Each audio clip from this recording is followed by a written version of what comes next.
Okay, we're running low on time. There's one thing that I want to show you that I don't like leaving any presentation without showing people what filters look like. Because especially for litigators, I think filters are just absolutely crucial. By a show of hands, how many people work in any kind of a litigation? Okay, maybe a third or half of you. I'm a litigator. I spend a lot of time reviewing and producing or not producing my own clients' documents.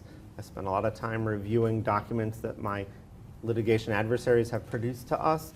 And a lot of those documents on both sides are spreadsheets. So there's this peculiar but great feature in Excel that can get you in trouble. It's called a filter. What the filter does, and I'm back on this spreadsheet called, the tab called Print and Filter Data. It's my fictitious matters. When I click somewhere and I go to Data, Filter, which is that icon that looks like a funnel, these little drop-down buttons appear on every column header.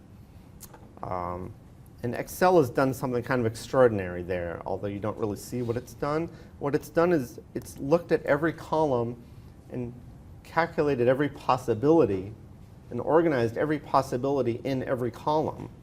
So for example, I know there's a lot of different programs here, but I don't know how many there are, or what they all are. But now that I've turned on the filter, I can click this drop down, and it provides me a list in alphabetical order of what all the possibilities are. There's an advanced directives clinic, bankruptcy clinic, et cetera, and there's maybe 15 different ones. So that right there is very useful. You might have 20,000 rows and have no idea, are there 3 different clinics or 500 clinics? This has organized them all for you. And what it lets you do is, if you just want to look at certain types of records, you can click on the one you want to see. You have to deselect the button that says Select All, but I want to look at the Immigration Clinic Matters. So when I click on that and hit OK, it's only going to display the Immigration Clinic Matters. I can further filter it. Let's say I want to look at clients from Brooklyn. Okay, and it's telling me too there are 6 like that. 6 of 140 records found. That's really useful. So I know out of all these matters, 6 of them are Immigration Clinic Matters from Brooklyn. I can copy and paste this into another spreadsheet. I can do math here to see what this adds up to. Excuse me. So there's a whole world of possibilities here.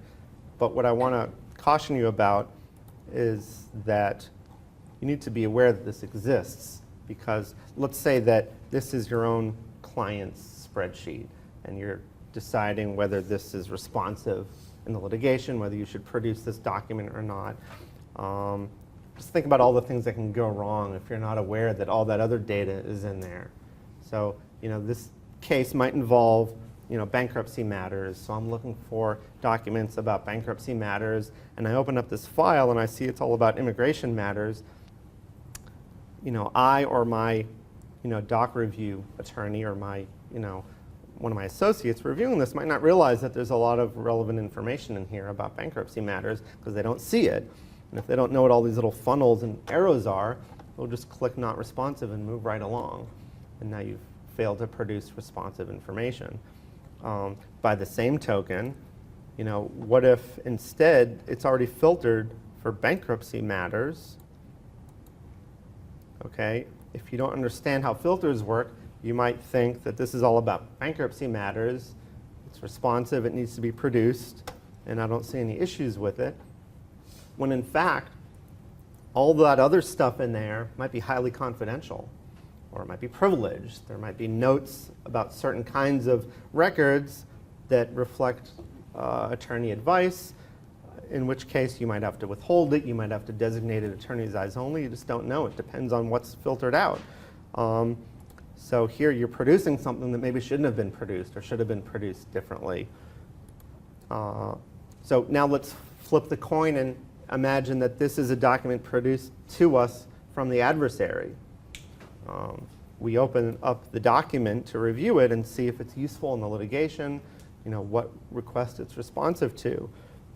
And what you might see is that you know, it's about bankruptcy matters, but maybe this case is really about immigration. So we might think this is not really responsive and just click right by, when in fact, all the good stuff is right in there if we would only undo the filter. Okay? You can hit clear to get rid of the filter. You can turn off the filter, make sure you're looking at everything. But again, in a world where your doc reviewers don't understand what filters are, you could be potentially missing important evidence.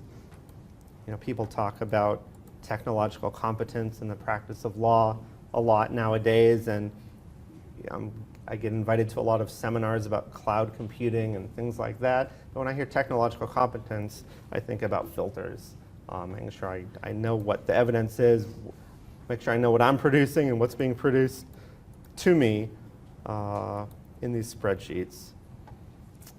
I think that about wraps it up, but I know you didn't come here to get preached at. You want to learn some tricks. Let me show you two more tricks. One of them is that using the filter, you can apply formatting to a lot of cells at once. So let's say we've got open matters and closed matters here. Maybe I want to gray out all the closed matters because they're distracting.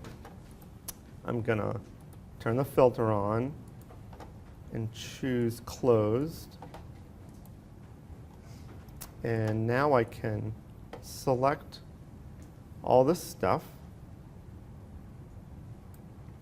Now I'm going to go use these formatting tools. I'm going to select a nice shade of gray here. Now, you might be concerned that there's all those rows in between, right, that I'm not seeing, but they're still in there. Am I graying out all those matters also? I hope not, because then I did it wrong. There we go. Sure enough, we only formatted the ones that were displayed. And similarly, let's say I don't want all these blanks here in the Social Security numbers. I want to say TBD, because I'm working on getting those numbers, and I don't want blanks. So let's look for the blanks, which you can do. If there are blanks, then that's an option. It's always at the bottom, and boom, now you're looking at all the records with no Social Security number. If you're filling in a Privlog or something, you can go straight to the rows that haven't been filled out yet, things like that. So I'm going to type TBD, and I'm going to drag that down. And again, you feel uneasy, right? Am I overwriting all those Social Security numbers? You're not. When I'm done and I turn off the filter, all I've done is I've filled in TBD on just the blank ones, and the other ones were left mercifully alone. Any questions about the filters? If you haven't used these much, I would encourage you to play around with it and get the hang of it. There's a lot of neat things you can do with the filter tool. And I think I'm going to end it there. Hope you learned something, and thanks for coming.